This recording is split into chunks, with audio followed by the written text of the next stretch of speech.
महाराष्ट्रामध्ये जवळपास 9 वर्षानंतर स्थानिक स्वराज्य संस्था मधल्या नगरपालिका आणि नगरपंचायतीच्या निवडणुका लागलेल्या आहेत। साधारण 288 नगरपालिका आणि नगरपंचायतीला मतदान होणार आहे। कार्यक्रम जाहीर झालेला आहे, त्या भागात आचारसंहिता लागलेली आहे।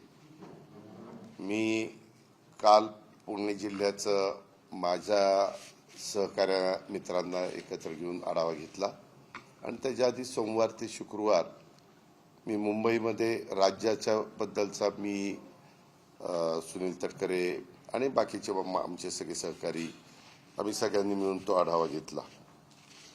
आता बारामतीमध्ये आज मी सकाळपासून थोडीशी चाचपणी केली। आपल्याला सगळ्यांनाच माहिती आहे की ही नगरपालिका पूर्वी आघाडीवर लढली जायची किंवा अशा पद्धतीनं, म्हणजे स्वर्गीय कारभारी अण्णा असताना पण, स्वर्गीय विनोद कुमार गुजर साहेब असताना पण त्यांचे पॅनल व्हायचे आणि निवडणूक लढली जायची आणि जे येतील ते पवार साहेबांचे, असं साधारण त्या काळातलं सूत्र होतं। पण ज्यावेळेस बारामतीकरांनी मला 91 साली खासदार केल्यानंतर मी ठरवलं की बाबा आपण पक्षाच्या चिन्हावर किंवा पक्षाच्या नावावर का नाही निवडणूक लढवायची। कारण काय होतं, आघाडीमध्ये तुम्हाला व्हीप बजावता येत नाही, तुम्हाला काही मर्यादा पडतात आणि ज्यावेळेस तुम्ही पक्षाच्या चिन्हावर लोकांना निवडून आणता त्यावेळेस पक्षविरोधी काही गोष्टी झाल्या वगैरे तर त्याच्यामध्ये आपल्याला पुढच्या गोष्टीची कारवाई करता येते। अशा सगळ्या गोष्टीतनं मग मी त्या काळापासून सुरुवात केली आणि मला आनंद आहे, बारामतीकरांनी नेहमीच मला साथ दिली। चढ उतार आले गेले वेगवेगळे राजकीय, परंतु सर्वसामान्य बारामतीकर माझ्या पाठीशी खंबीरपणे उभा राहिला हा आजपर्यंतचा माझा अनुभव, त्याच्यामुळे मी स्वतःला समाधानी समजतो। आताही मी निवडणुकीच्या निमित्तानं बारामतीकरांना सांगणार आहे की बाबा मी उद्याच्या 5 वर्षाच्या करता अतिशय चांगल्या पद्धतीने ह्या शहराचा आणि माळेगाव नगरपंचायतीचा पण कायापालट करून दाखवील। जे काही लोकप्रतिनिधी नगरसेवक नगरसेविका म्हणून निवडून जातात, नगराध्यक्ष म्हणून निवडून जातात, ते त्या भागामध्ये चांगलं काम करून घेण्याची जबाबदारी सर्वस्वी माझी राहील। कारण गेले 35 वर्ष मी तुमच्या सगळ्यांचं प्रतिनिधित्व करतो। अशा सगळ्या गोष्टी मी सांगणार आहे। उद्यापासूनच फॉर्म भरायला सुरुवात होते, परंतु मी अनेकांना आज सांगितलं की बाबांनो, सोमवार मंगळवार बुधवार फॉर्म भरू नका। म्हणजे ज्यांना माझ्या बाजूने फॉर्म भरायचे त्यांना, नाहीतर म्हणाल की बघा अजित पवार तर आता ही हुकुमशाही झाली। ज्यांना माझ्या बरोबर नगरपंचायत किंवा नगरपालिकेमध्ये राहण्याची इच्छा नाही, ते स्वतंत्र विचाराचे, त्यांना प्रत्येकाला आपापला फॉर्म भरण्याचा अधिकार आहे। मग ते नगराध्यक्षाचं पद असेल किंवा नगरसेवकाचं पद असेल। म्हणून मी आज माझ्या बहुतेकांना सांगितलं आणि गुरुवारी मी, सोमवार मंगळवार माझे दिवस आता मुंबईत जातील, कारण मंगळवारी कॅबिनेट असते, तिथली सगळी कामं उरकून बुधवारी मी पुण्याचं सगळं ग्रामीण भाग आणि पुणे शहर आणि ते तिथल्या ज्या काही गोष्टी मला करायच्या त्या चर्चा करायची, पुढचं आपली काय भूमिका, लाईन ऑफ ॲक्शन असली पाहिजे वगैरे वगैरे, त्या सगळ्या गोष्टी। कारण मी काहींना आज मीटिंग घ्यायला लावल्यात, उद्या मीटिंग घ्यायला लावल्यात, तर तो सगळा रिपोर्ट मला येईल आणि तो बुधवारी मी ते सगळं संपवील। आणि गुरुवारी मात्र मी बारामतीला सकाळी 7 वाजता राष्ट्रवादी भवनमध्ये बसून जे माझ्यातर्फे माझ्या नेतृत्वाखाली फॉर्म भरू इच्छित आहेत त्यांच्या मुलाखती घेणार आहे।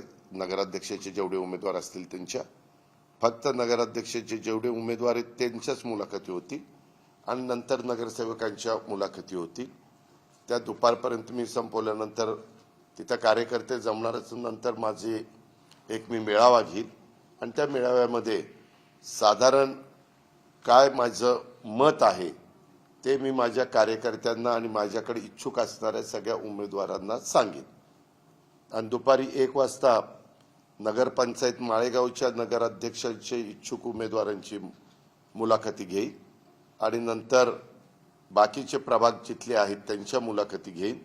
17 प्रभाग मला वाटतं तिथं आहेत. तर ते झाल्यावर त्यांचाही मेळावा घेईल. असं साधारण माझा गुरुवारचा दिवस मी ठरवलेला आहे. आणि 10 तारखेपासून फॉर्म भरायचे असले तरी रविवारचा दिवस फक्त फॉर्म भरता येणार नाही असं त्यांनी सांगितलेलं आहे निवडणूक अधिकाऱ्यांनी. म्हणजे सोमवार, मंगळवार, बुधवार हा माझ्या सहकाऱ्यांना ज्यांना माझ्या बाजूने फॉर्म भरायचा आहे त्यांना फॉर्म भरता येणार नाही. पण गुरुवारी झाल्यावर शुक्रवारी, शनिवारी आणि पुन्हा सोमवारी असे 3 दिवस फॉर्म भरायला राहत आहेत.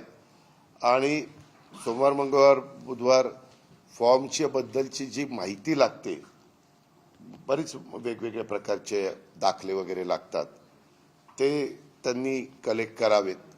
अशा पद्धतीनं मी साधारण निर्णय घेतलेला आहे. आणि त्या पद्धतीनं बारामतीमध्ये साधारण माझ्या माहितीप्रमाणे 41 सदस्य संख्या आहे आणि नगराध्यक्षपद हे सर्वसाधारण आहे आणि खाली 17 सदस्य संख्या नगराध्यक्षपद अनुसूचित जाती ह्या करता आहे. हे एक आपल्याला सगळ्यांना सांगायचं होतं. आणि एक झालंय, हे सगळं झाल्यावर पार अर्ज मागे घेण्याची अंतिम तारीख 25 आहे आणि 26ला चिन्ह वाटप होणार आहे. म्हणजे इतरांना पुढे 6 दिवस राहत आहेत. त्याच्यामुळे मी राज्यात पण किंवा इतर पण राजकीय पक्षाचे सगळेच जण फॉर्म भरायला सुरुवात झाली की सभा सुरू करतील. मी पण माझा प्रोग्राम चॉकआउट करतो की आम्ही पण वेगवेगळ्या भागात कुणी जायचं ते ठरवणार आहे. ते उद्याच मंगळवारी ठरवून ती जबाबदारी ज्या त्यांच्यावर देणार आहे. आणि आपल्या इथं साधारण 26ला अंतिम चित्र झाल्यावर 2 तारखेला मतदान आहे. अशा प्रकारची ती एकंदरीत परिस्थिती. पण मध्ये गॅप मात्र मोठा आहे. अर्थात नगरपालिका, नगरपंचायतीमध्ये जरी 20 प्रभाग किंवा 17 प्रभाग असे काही असले तरी मतदारांची संख्या फार काही नसती. तुलनात्मक लोकसभा, विधानसभेला असती तशी. आता आपल्याच बारामतीतलं जर बघायचं म्हटलं तर 1 नंबरला मतदारांची संख्या 6,500 आहे. पण 2 नंबरला 3500 आहे, 3300 आहे, 3900 असं आहे. म्हणजे सगळ्यांना ते चिन्ह पोचेपर्यंत कुठली अडचण येईल असं मला वाटत नाही बारामतीमध्ये. आणि नगरपंचायत झाल्यानंतर माळेगावमध्ये पण मोठ्या प्रमाणावर कामं करण्याचा प्रयत्न आम्ही महायुतीच्या सरकारच्या माध्यमातून केलेला आहे. हे पत्रकार म्हणून आपण पण जाणता. आणि अजूनही आमची बरीचशी कामं पाईपलाईनमध्ये आहेत. अजूनही वेगवेगळ्या प्रकारच्या समस्या, म्हणजे सोलरवर बारामती शहरामध्ये स्ट्रीट लाईटला लागणारी जेवढी वीज लागते ते पण मी आता प्रोजेक्ट हातामध्ये घेतलेला आहे. अशा पद्धतीनं बऱ्याच गोष्टी आम्ही त्या बाबतीमध्ये करतोय. तसंच मला दुसरं एक तुम्हाला सांगायचं होतं. हे झालं येणाऱ्या निवडणुकीच्या बाबतीत. बाकीची पण जबाबदारी जेजुरीची, सासवडची, फुरसुंगी, उरळी देवाची किंवा इकडं दौंड, इंदापूर, शिरूर, खेड म्हणजे राजगुरुनगर, चाकण, आळंदी, तळेगाव, दाभाडे, वडगाव, मावळ, लोणावळा, तिकडं भोर, तिकडं जुन्नर, आता नवीन मनसर झालंय. अशा वेगवेगळ्या निवडणुका होणार आहेत. त्याच्याबद्दल पण आम्ही सगळेजण लक्ष ठेवून आहोत. आणि राज्यात पण चाललेलं आहे तिथं पण आम्ही पण लक्ष ठेवून आहोत.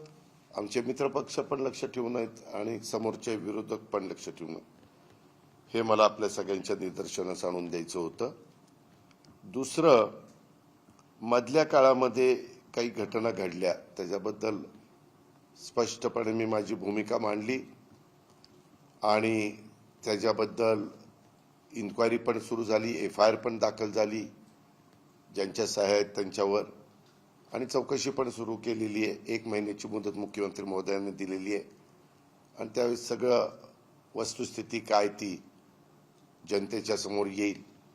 कारण 1 रुपयाचा व्यवहार न करता नुसते आकडे लिहून कसा कागद होऊ शकतो ते आजपर्यंत मला काही कळलेलं नाहीये.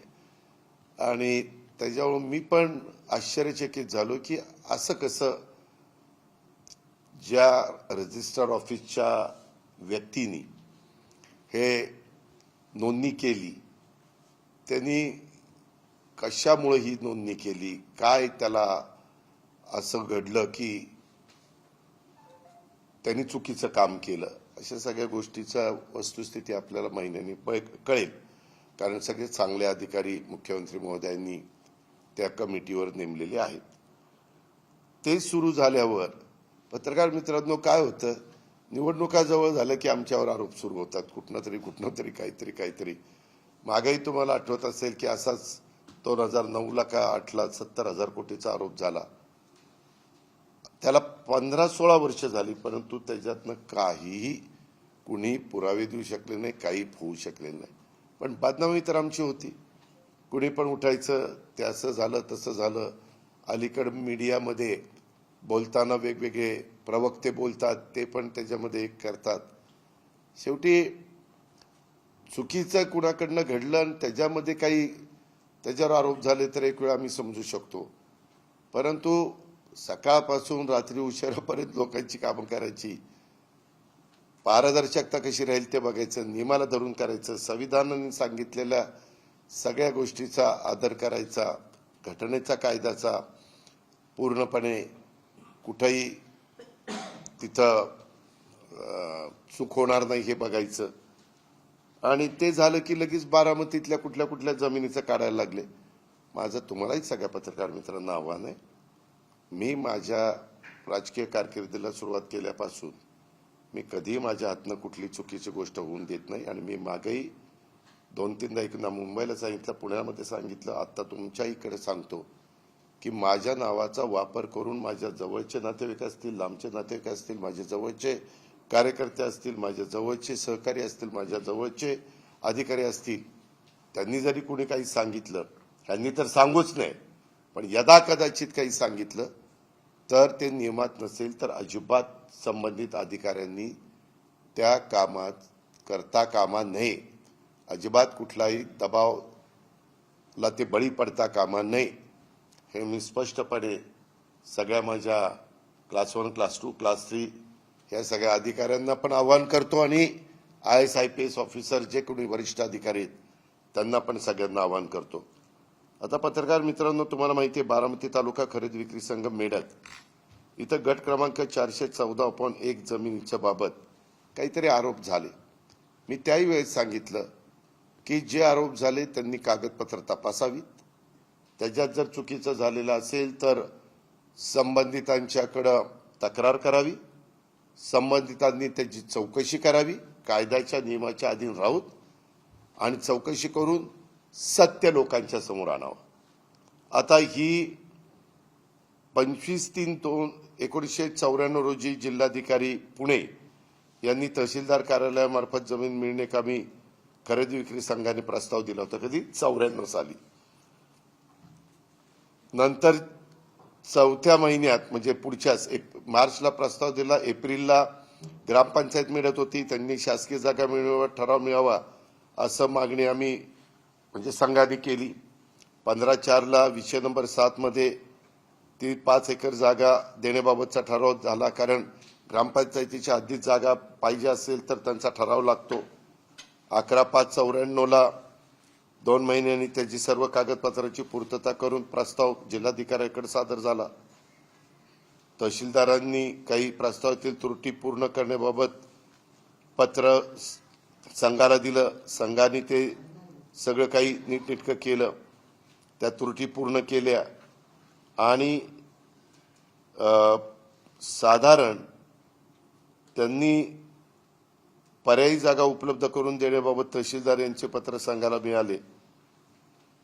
शासन आणि कागदपत्राची पूर्तता मेढत येथील जमिनीच्या बदल्यात 5 एकर जमीन उपलब्ध करून देण्याबाबत कालावधी गेला आणि 22ला पुन्हा 2001ला ही मेढत गावातील गायरान जमीन संस्थेच्या व्यवसायासाठी देण्याकरता शिफारस पत्र आलं आणि तशा पद्धतीनं ही जमीन माझ्या माहितीप्रमाणे त्याची किंमत त्यावेळेस ठरवली 2003ला बरं का, 1.5 लाख रुपये.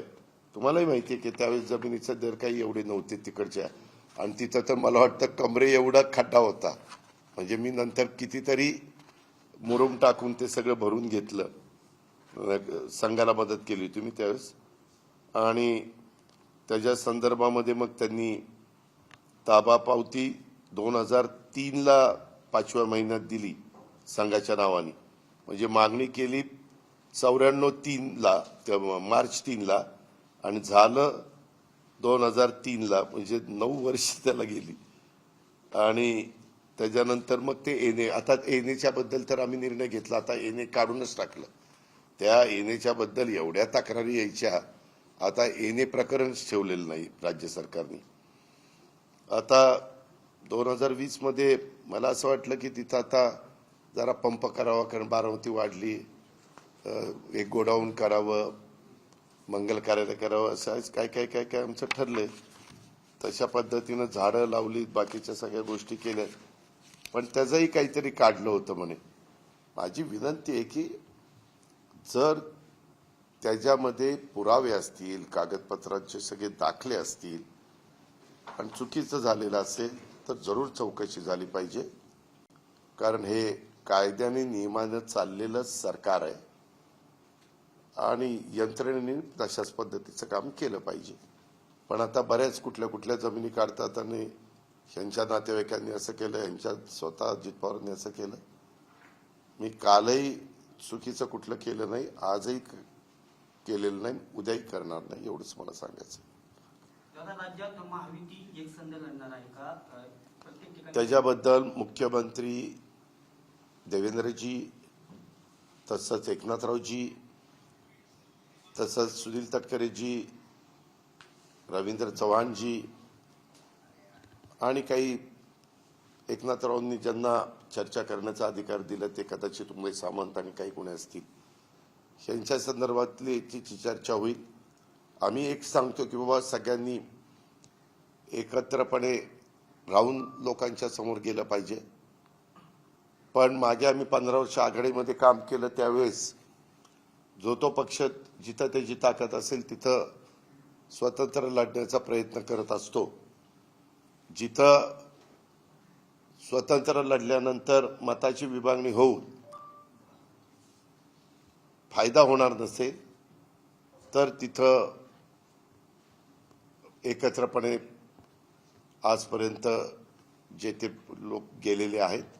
आताही आमचा प्रयत्न चाललेला आहे की मताची विभागणी न होता, जसं आमचं एनडीएचं सरकार केंद्रात आलं, राज्यामध्ये युतीचं सरकार आलं, तसं चांगल्या पद्धतीनं विकासाची कामं होण्याच्या दृष्टिकोनातून त्या भागामध्ये जनतेने महायुती सध्या सत्तेवर असल्यामुळं महायुतीला सहकार्य करावं. शेवटी तो जनतेचा अधिकार आहे. मी सांगितलं ना, आम्ही आवाहन करतोय, तयारी करायची. प्रत्येक जण आपापला ताकद आजमावण्याचा प्रयत्न करतो. प्रयत्न करणं आपल्या हातात आहे. यश आलं ठीक, नाही यश आलं तर ज्या गोष्टी घडतील त्याला सामोरं जायचं. बंदी असताना देखील मातोश्रीच्या आजूबाजूला ड्रोनच्या घेतल्या जातात, त्याचा व्हिडिओ देखील बाहेर आलेला आहे. हे तपासाचा भाग आहे. त्याची तक्रार पोलीस खात्याकडे केली पाहिजे. पोलीस खातं याच्यावर कंट्रोल करतं. नजर ठेवली जाते अशी चर्चा मोठ्या प्रमाणात. माहित नाही, मी काही नजर ठेवली नाही. बारामती नगराध्यक्ष पदाचे उमेदवार जय पवार असणार अशी चर्चा आहे. मी पण ती चर्चा ऐकली. मला आज पण बरेच जण म्हणाले, परंतु तसं काही होणार नाही. दादा, खरं तर 10 दिवस राहिलेले अजून कुठलाही निर्णय नाही. भाजपच्या सूत्रांकडून असं कळतंय की कशाला 10 दिवस राहिले? तिथल्या स्थानिक परिस्थितीनुसार, ज्या त्या परिस्थितीनुसार आघाडी करा असं भाजपने बैठकीत सांगितलेलं आहे, तर अजून कुठलाही मी आपल्याला पहिल्यांदाच सांगितलं की हे राज्याच्या स्तरावर हे जिल्ह्यात सोडून जिल्ह्याला तालुक्याला तिथली राजकीय परिस्थिती प्रत्येक ठिकाणची वेगळी असते. तिथं अधिकार दिले जातात. आता महायुती आहे, एखाद्या ठिकाणी आमच्या 3 पैकी एखादा पक्ष स्ट्रॉंग असेल तर त्यांनी आपल्या मित्र पक्षांना त्यांच्या साधारण एक समाधान होईल किंवा एक व्यवस्थितपणे सन्मान होईल, समाधान म्हणण्यापेक्षा सन्मान होईल, अशा पद्धतीनं जागा वाटप झाल्या तर मग प्रश्न येत नाही. अर्थात तो ज्याचा त्याचा अधिकाराने नेहमीच मतदान 2 तारखेला आहे, 2 डिसेंबरला, आणि आज तारीख 9 आहे, अजून बराच दिवस आहे. नगरपालिका किती असती, नगरपंचायत किती असते तुम्हाला माहिती. महानगरपालिकेला मोठ्या असतात, जिल्हा परिषद मोठ्या असतात. दादा तुम्ही आता बोलताना असं म्हणाला की निवडणूक आला की आम्हाला सातत्यानं बदनाम केलं जातं. नाही बदनाम नाही, तसं नाही. अश्लील प्रकरणं निघतात. आता ह्याही प्रकरणात तुम्ही जर तसं बघितलं तर ह्या प्रकरणाचा कागदच होऊ शकत नाही. हे आकडे तुम्ही 300 कोटी 1800 कोटी वगैरे जे काही आपण बघितलं, 1 रुपया कुणाला दिला नाही आणि काय नाही, त्याच्यात काय अर्थच नाही ना. पण आता मी जास्त त्याच्याबद्दल बोलण्यापेक्षा चौकशी उद्या, चौकशी झाल्यावर सत्य बाहेर येईल. दादा पार्थ पवार समोरून भूमिका मांडताना दिसत नाही असा देखील आरोप केला जातो. मी मांडली, त्याच्या बापाने मांडली ना. दादा, सुरुवातीला हा व्यवहार ज्यावेळेस झाला त्यावेळेस सुरुवातीला म्हणला की या व्यवहाराशी माझा संबंध नाही. त्यानंतर एक मिनिट काय होतं, मी म्हणून तुमच्याशी जरा बोलायला, कारण तुम्ही काही कसलेही प्रश्न विचारता. त्यावेळेस मी असं म्हणलो होतो की मी सकाळपासून त्या आढावा बैठका घेतोय, त्या आढावा बैठका घेऊन मी आत्ता बाहेर आलोय, तिथं मीडियाशी मी बोलायचो. मी उद्याच्याला मात्र संध्याकाळी म्हणजे मी सगळी माहिती घेऊन तुमच्याशी बोलीन, आणि त्या दिवशी बोललो, दुसऱ्या दिवशी संध्याकाळी बोललो. कारण आपल्याला ज्या गोष्टीची अजिबातच माहिती नव्हती ती माहिती घेतल्याशी मी बोलतो. अजित पवार म्हणून पण बोलतो, परंतु तुम्ही लावताना राज्याचे उपमुख्यमंत्री अजित पवार असं म्हणले. मी जरी म्हणलो आता मी एक नागरिक म्हणून बोलतो, तरी तुम्ही सांगताना काय म्हणणार, हा उपमुख्यमंत्री स्टेटमेंट केलं म्हणणार ना. त्याच्यावर मीच सांगितलं होतं आणि मी केलं ना, दुसऱ्या दिवशी स्टेटमेंट केलं, लगेचच ते काय ते कॅन्सलेशन केलं, त्या कंपनीची माहिती घेतली, सगळं काही केलं. दादा पार्थ पवारांनी चुकीची भूमिका घेतली की त्यांना पाठीशी घालण्याचं काम नाही, परंतु जी त्यांनी आता जी प्रकरणाची भाषेची चौकशी होती, शिडकोचा देखील 5000 कोटींचा घोटाळा. मला त्याबद्दल काय बोलायचं नाही. मी फक्त ह्याच्या संदर्भामध्ये माझं डायरेक्ट ब्लड रिलेशनच तिथं होतं, म्हणून मी सांगितलं की ही चौकशी व्यवस्थितपणे झाली पाहिजे. मुख्यमंत्र्यांनी पण ते ताबडतोब सूचना दिल्या, त्याच्यामध्ये GR पण काढला आणि चौकशी झाली. त्या दिवशी मला वाटतं नोंदणी कार्यालयावर धाड पण पडली, म्हणजे पोलिसांनी रेड पण टाकली कागदपत्र वगैरे जमा करण्याच्या करता. असं या प्रकरणामध्ये पहिल्यांदा खरेदी करत नाकारलं होतं साई निबंधकांनी, असं एक तक्रार आहे कोथरूडच्या काही नागरिकांनी केलेली, आणि त्याच्यानंतर त्यांनी ती तक्रार दाखल केली, परत याची चौकशी व्हावी. 300 कोटीच्या संदर्भामध्ये त्यामध्ये भरली नाही, कोथरूडमधून तक्रार झाली. मी आपल्याला सांगू का साहेब, मी काय मगाशी म्हणलं, ह्या राज्याचं ACS additional chief secretary revenue आणि राज्याच्या 12 कोटी जनतेच्या मुख्यमंत्र्यांनी सूचना केली की त्यांच्या अध्यक्षतेखाली चौकशी करायची, आणि काय काय त्या चौकशीमध्ये आलं पाहिजे हे सगळं सांगितलं. पुन्हा तेच विचारताय तुम्ही. आता ती चौकशीमध्ये त्यांनी करताना ज्याला कुणाला काय माहिती असेल त्यांनी द्यावी तिथं. पुण्यातील 22 दास्तांची देखील चौकशी होणार आहे. अरे जे काय आता त्याच्यामध्ये त्यांनी काय सांगितलंय, माझ्याकडे आता तो कागद नाही, मी काल प्रेसला वाचून दाखवला की अशा प्रकारच्या पुन्हा चुका घडणार नाही म्हणून काय काळजी घेतली पाहिजे, काय खबरदारी घेतली पाहिजे शासन म्हणून, म्हणजे आमचा नोंदणी विभाग असेल किंवा संबंधित अधिकारी असतील, त्याची चौकशी झाल्यानंतर त्याचाही रिपोर्ट ते देतील ना. कारण त्याच्यात विभागीय आयुक्त पण आहेत, कलेक्टर पण आहेत, जबाबदारी आयुक्त पण आहेत, असे बरेच जण आहेत. दादा, महायुतीतले माजी मंत्री तानाजी सावंत यांनी असं म्हटलंय की राष्ट्रवादी अशी अवलाद आहे की ती सत्तेशिवाय शांत बसू शकत नाही, आणि पाण्यातून जसा मासा बाहेर काढल्यानंतर तर पडतो तशी अवस्था राष्ट्रवादीची. विनाशक आले विपरीत बुद्धी, आम्हाला काही बोलायचं नाही, कारण आम्ही मित्र पक्षांना, आम्ही सुसंस्कृत महाराष्ट्रामध्ये राजकारण करतो. यशवंतराव चव्हाण साहेबांनी तो सुसंस्कृतपणा शिकवलेला आहे. दुसऱ्यांनी वेडेपणा केला, असे काही बेजबाबदार आरोप केले म्हणून आपण त्याला उत्तर देऊन लगेच तुम्ही आहेच ना तानाजीराव सावंत, आपण असं म्हणलं, अजित पवार असं म्हणले, आता तुमचं काय म्हणणं आहे? तुम्हालाही मीडिया चालवायचा असतो, 24 तास काहीतरी दाखवायला पाहिजे ना. त्याच्यामुळे मला काही त्याच्याबद्दल बोलायचं नाही. नगरसेवकांची संख्या बारामतीमध्ये मागच्या तुलनेत वाढलेली आहे आणि आपल्यावरती राज्याची जबाबदारी आहे, तर कसं नियोजन काय करणार? कसली? इच्छुकांची संख्या मोठी आहे, नगरसेवकांची संख्या जास्त आहे, तर एकंदरीत जे राज्यातलं चित्र आहे, तर प्रचाराचं नियोजन कशा पद्धतीने असणार? ते माझं मी करतो, काळजी करू नको. असं कुणी पण, तू जरी एखाद्या पक्षाचा नेता असेल तर मी असं नियोजन करणार. कधी राजकीय लोक कार्ड सगळे ओपन करत नसतात, त्या त्यावेळेसची परिस्थिती बघून त्या त्यावेळेस निर्णय घेत असतात. दादा मूळ जागा जी आहे ती हा मूळ जागा जी आहे ती महात्मा फुलेंच्या मालकीची ऐतिहासिक होती, मात्र कुठली? आणि कृषी विद्यापीठाकडे पण होती. कुठली? हे कालच्या प्रकरणातली. अरे आता पुन्हा पुन्हा कशाला काढतात? त्याची चौकशी होणार आहे ना बाबा, चौकशीच होणार आहे. मगापासून तेच सांगतोय, तेच उघडायचं आहे.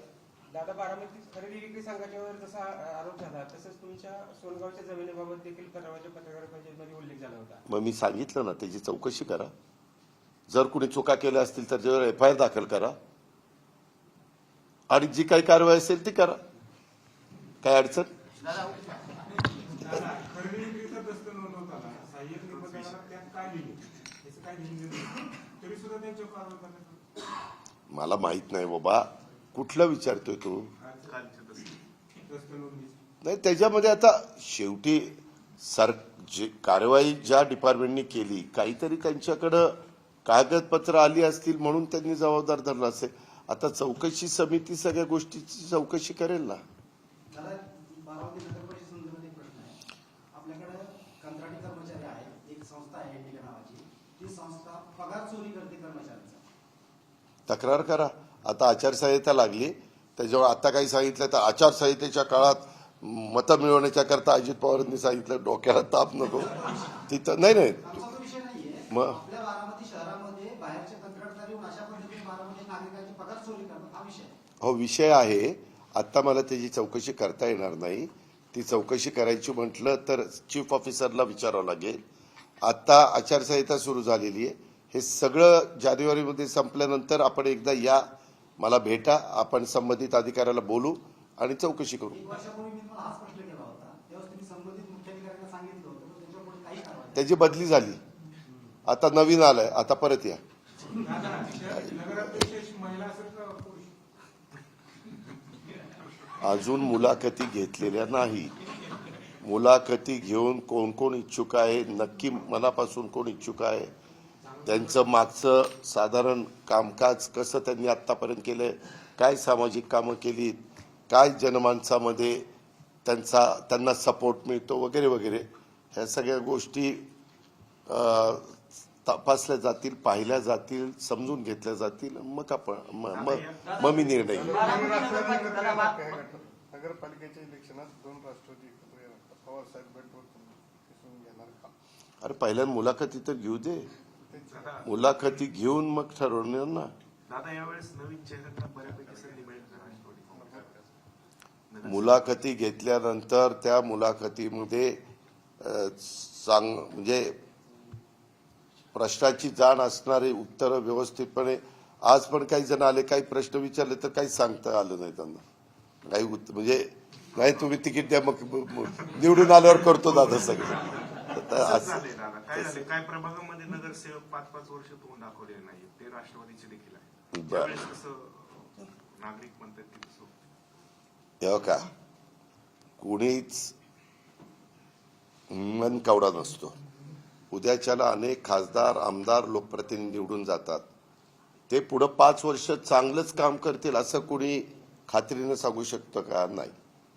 त्या निवडून गेलेल्या व्यक्तींनी पण तसं काम केलं पाहिजे आणि लोकांनी पण विचारपूर्वक असणाऱ्या उमेदवारांच्या मधनं बाबा दिला आपल्याला बाबासाहेब आंबेडकरांनी अधिकार, तो व्यवस्थितपणे समाजाचं भलं करणारा आहे का, सगळ्यांना बरोबर घेऊन जाणारा आहे का. जातीय सलोखा ठेवणार आहे का, ह्या सगळ्या गोष्टी तर बघायच्या दादा, असतात. आता आपण बारामती शहराची लोकसंख्या पाहिली तर बारामती शहरामध्ये जवळपास 50% अधिक ओबीसी आहेत. मग असं असताना यावेळी सर्वसाधारणमध्ये ओबीसीने नगरातील पदाची संधी आपल्या पक्षाच्या माध्यमातून दिली जाणार का? कारण गेल्या काही मी मुलाखती घेतल्याशिवाय मी काही त्याबद्दल सांगणार नाही. पत्रकार मित्रांनो, तुम्हाला माहिती आहे 2016ला निवडणुका ज्यावेळेस झाल्या त्यावेळेस ती ओबीसीला जागा होती. तरी देखील आम्ही त्या काळात महिला एक आम्हाला ऍक्टिव्ह वाटली, आम्ही दिली. बारामतीकरांनी निवडून दिलं, त्यांनी 5 वर्ष काम केलं.